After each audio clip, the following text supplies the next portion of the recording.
Assalamualaikum warahmatullahi wabarakatuh. Selamat pagi anak-anak.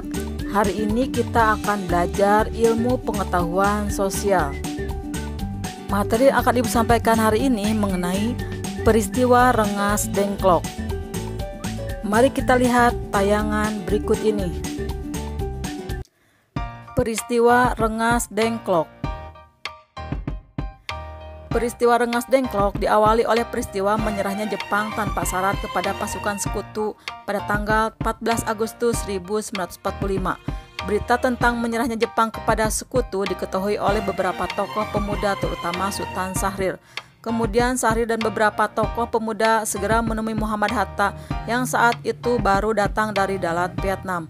Bersama Muhammad Hatta, Syahrir dan beberapa pemuda menemui Soekarno di rumahnya. Syahrir mengusulkan Soekarno-Hatta agar secepatnya memproklamasikan kemerdekaan tanpa melalui PPKI karena sekutu akan menganggap kemerdekaan Indonesia sebagai suatu kemerdekaan hasil pemberian Jepang. Usulan Syahrir tersebut tidak disetujui oleh Soekarno-Hatta. Mereka berpendapat pelaksanaan proklamasi harus melalui PPKI sesuai dengan prosedur maklumat Jepang, yaitu pada tanggal 24 Agustus 1945. Mereka beralasan bahwa meskipun Jepang telah kalah, namun kekuatan militernya di Indonesia harus diperhitungkan demi menjaga hal yang tidak diinginkan. Perbedaan sikap ini mendorong para pemuda kembali berunding pada pukul 24 menjelang 16 Agustus 1945.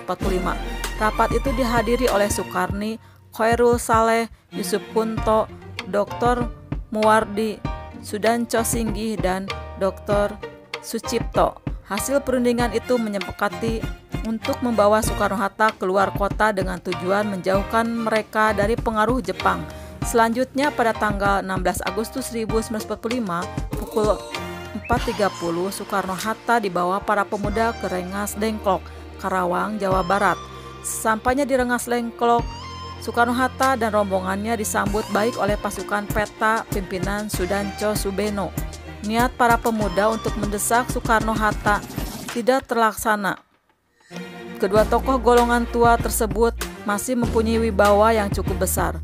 Soekarno-Hatta tetap pada pendiriannya untuk tidak melaksanakan proklamasi kemerdekaan sebelum ada pernyataan resmi dari pihak Jepang tentang menyerahnya Jepang kepada sekutu. Selain itu, kemerdekaan tetap harus dimusyawarahkan dulu dalam sidang PPKI. Di tengah suasana tersebut, Ahmad Subardjo datang beserta sekretaris pribadinya Sudiro pada pukul 17.30 WIB. Ahmad Subardjo memberitahukan kebenaran menyerahnya Jepang kepada sekutu. Mendengar berita itu, Soekarno-Hatta akhirnya bersedia memproklamasikan kemerdekaan RI di Jakarta. Ahmad Subardjo memberikan jaminan kepada nyawanya sendiri bahwa proklamasi kemerdekaan akan dilaksanakan esok hari selambat-lambatnya pukul 12 WIB. Dengan jaminan yang meyakinkan tersebut, Sudanco Subeno bersedia melepaskan Soekarno-Hatta. Perumusan teks proklamasi kemerdekaan Indonesia. Pada malam hari 16 Agustus 1945 pukul 20 waktu Indonesia Barat, Soekarno-Hatta beserta rombongan berangkat menuju Jakarta. Mereka tiba di Jakarta pada pukul 23, lalu menuju rumah kediaman Laksamana Maeda. Tempat ini dianggap aman dari ancaman militer Jepang karena Laksamana Maeda adalah kepala kantor penghubung Angkatan Laut di daerah kekuasaan Angkatan Darat. Di kediaman Laksamana inilah rumusan teks proklamasi disusun. Insinyur Soekarno menuliskan konsep proklamasi kemerdekaan Indonesia yang akan dibacakan esok harinya. Muhammad Hatta dan Ahmad Subardjo menyumbangkan pikiran secara lisan. Kalimat pertama dari teks proklamasi merupakan saran Ahmad Subardjo, sedangkan kalimat terakhir merupakan sumbangan dari Muhammad Hatta. Kalimat pertama berisi pernyataan kehendak bangsa Indonesia untuk merdeka, dan kalimat kedua berisi pernyataan mengenai pemindahan kekuasaan. Pada pukul 4 waktu Indonesia Barat, Soekarno membacakan hasil rumusan tersebut. Akhirnya, seluruh tokoh yang hadir pada saat itu menyetujui secara bulat konsep proklamasi tersebut. Permasalahan muncul mengenai siapa yang harus menandatangani teks proklamasi tersebut. Hatta mengusulkan agar teks proklamasi ditandatangani oleh seluruh yang hadir sebagai wakil bangsa Indonesia. Soekarni dari golongan muda mengajukan usul bahwa teks proklamasi tidak perlu ditandatangani oleh semua yang hadir, tetapi cukup oleh Soekarno dan Hatta saja atas nama bangsa Indonesia. Sukarni juga mengusulkan agar Soekarno yang membacakan teks proklamasi tersebut. Usulan dari Sukarni diterima. Kemudian Soekarno meminta kepada Sayuti Melik untuk mengetik naskah proklamasi dengan beberapa perubahan yang telah disetujui. Ada 3 perubahan yang terdapat pada hasil ketikan Sayuti Melik, yaitu 1. Kata tempoh diganti menjadi tempo. 2. Kata wakil-wakil bangsa Indonesia diganti menjadi atas nama bangsa Indonesia. 3. Penulisan tanggal tertera Jakarta 17/8/05 menjadi Jakarta hari 17 bulan 8 tahun 05. Selanjutnya, Sukarni mengusulkan agar pembacaan proklamasi dilakukan di Jalan Pegangsaan Timur nomor 56 Jakarta. Usulan itu diterima. Pertemuan kemudian bubar setelah penentuan waktu upacara pembacaan proklamasi kemerdekaan, yaitu tanggal 17 Agustus 1945 pukul 10 waktu Indonesia bagian Barat. Proklamasi kemerdekaan 17 Agustus 1945. Proklamasi adalah momentum penting bagi bangsa Indonesia. Kemerdekaan bangsa Indonesia merupakan langkah awal untuk menata diri agar diakui keberadaannya oleh dunia internasional. Sejak pagi tanggal 17 Agustus 1945, persiapan upacara pembacaan proklamasi kemerdekaan dilakukan di Jalan Pegangsaan Timur nomor 56, halaman rumah Soekarno sudah dipadati oleh massa menjelang pembacaan teks proklamasi. Dr. Muwardi memerintahkan kepada Latif Hendra Diningrat untuk menjaga keamanan pelaksana upacara. Latif dalam melaksanakan pengamanan dibantu oleh Arifin Abdurrahman untuk mengantisipasi gangguan tentara Jepang. Tepat pukul 10 waktu Indonesia Barat, upacara proklamasi kemerdekaan Indonesia dimulai. Setelah pidato dan pembacaan proklamasi selesai, kemudian dilakukan pengibaran bendera merah putih oleh Latif Hendra Diningrat dan S. Suhud. Rakyat yang hadir serempak menyanyikan lagu kebangsaan Indonesia Raya. Upacara proklamasi ditutup oleh sambutan Wali Kota Jakarta, yaitu Suwiryo dan Dr. Muwardi. Peristiwa yang sangat bersejarah tersebut berlangsung secara sederhana dan hanya memakan waktu kurang dari 1 jam. Meskipun demikian, peristiwa tersebut membawa pengaruh yang luar biasa hebatnya bagi bangsa Indonesia. Proklamasi kemerdekaan ini merupakan tonggak berdirinya negara Republik Indonesia yang berdaulat.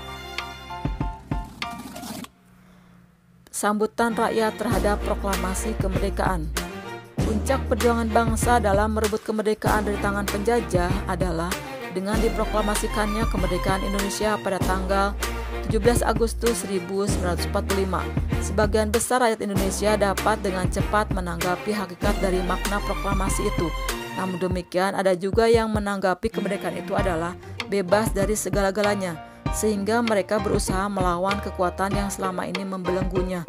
Sikap inilah yang pada gilirannya memunculkan perlawanan-perlawanan baik terhadap tentara Jepang maupun kepada penguasa pribumi yang pada zaman kolonial Belanda maupun Jepang berpihak kepada penjajah. 1. Rapat raksasa di lapangan Ikada. Rakyat Indonesia baik di pusat maupun di daerah pada umumnya melakukan aksi-aksi yang mendukung diproklamasikannya kemerdekaan Indonesia. Para pemuda yang dipelopori oleh Komite Van Aksi Menteng 31 di pusat. Dalam hal ini Jakarta menghendaki agar para pemimpin perjuangan kemerdekaan mau bertemu dengan rakyat dan berbicara di hadapan mereka mengenai kemerdekaan Indonesia sebagai puncak perjuangan bangsa. Rencana ini dilaksanakan dengan 2 cara, yaitu persiapan pengerahan massa dan menyampaikan rencana itu kepada Presiden. Presiden Soekarno dan Wakil Presiden Muhammad Hatta yang terpilih secara aklamasi oleh PPKI menyetujui rencana tersebut. Demikian juga dengan para menteri yang telah dilantik. Masalah yang menjadi perhatian adalah sikap tentara Jepang dengan rencana tersebut. Presiden harus mempertimbangkan rencana tersebut dengan matang agar tidak terjadi bentrokan dengan massa. Presiden memutuskan untuk mengadakan sidang kabinet di kediaman Presiden. Sidang kabinet diselenggarakan pada tanggal 9 September 1945 dan berlangsung sampai tengah malam, sehingga sidang ditunda sampai pukul 10 pagi keesokan harinya. Pada pagi harinya, sidang dilanjutkan lagi di lapangan Banteng Barat dan dihadiri oleh para pemimpin pemuda atau para pemimpin Badan Perjuangan. Para pemimpin pemuda menghendaki agar pertemuan antara pemimpin bangsa dengan rakyatnya tidak dibatalkan. Akhirnya dengan berbagai pertimbangan rapat menyetujui rencana itu. Presiden dan wakil presiden serta para menteri kemudian menuju ke lapangan Ikada. Ternyata lapangan Ikada telah dipenuhi oleh massa yang lengkap dengan senjata tajam. Tampak pula tentara Jepang bersiap siaga senjata lengkap dan tank-tanknya. Melihat kondisi ini tampaknya bentrokan antara pasukan Jepang dengan massa dapat terjadi sewaktu-waktu. Mobil presiden dan wakil presiden diberhentikan sebentar oleh komandan jaga sebelum dipersilakan masuk ke lapangan Ikada. Soekarno menuju panggung dan menyampaikan pidato singkat setelah memasuki lapangan Ikada. Soekarno meminta dukungan kepercayaan kepada seluruh rakyat Indonesia untuk mematuhi kebijaksanaannya, patuh dan disiplin dalam pidatonya. Soekarno juga memerintahkan massa untuk bubar dengan tertib. Himbauan tersebut ternyata dipatuhi oleh massa yang memadati lapangan Ikada. Melihat fenomena ini, rapat raksasa di lapangan Ikada ini adalah manifestasi pertama dari kewibawaan pemerintah Republik Indonesia kepada rakyatnya. Sekaligus rapat ini berlangsung singkat, tetapi telah berhasil mempertemukan rakyat dengan para pemimpinnya dan sekaligus memberikan kepercayaan rakyat kepada para pemimpinnya. 2. Tanggapan di berbagai daerah terhadap proklamasi. Berita proklamasi segera menyebar ke berbagai daerah di Indonesia. Pekik merdeka mewarnai salam masyarakat Indonesia di setiap gang, pasar, lembaga pendidikan, dan berbagai tempat umum lainnya. Rasa syukur atas kemerdekaan dilakukan dengan berbagai cara. Doa syukur berkumandang di tempat-tempat ibadah sesuai dengan agama dan kepercayaannya. Rasa syukur terhadap kemerdekaan bukan hanya diucapkan dengan lisan, tetapi juga dibuktikan dengan perbuatan. Semangat kemerdekaan telah membakar keberanian rakyat Indonesia di berbagai daerah. Kalian sudah belajar mengenai peristiwa Rengas Dengklok sampai kepada proklamasi kemerdekaan 17 Agustus 1945. Semoga bermanfaat. Kita bertemu kembali di materi berikutnya. Wassalamualaikum warahmatullahi wabarakatuh.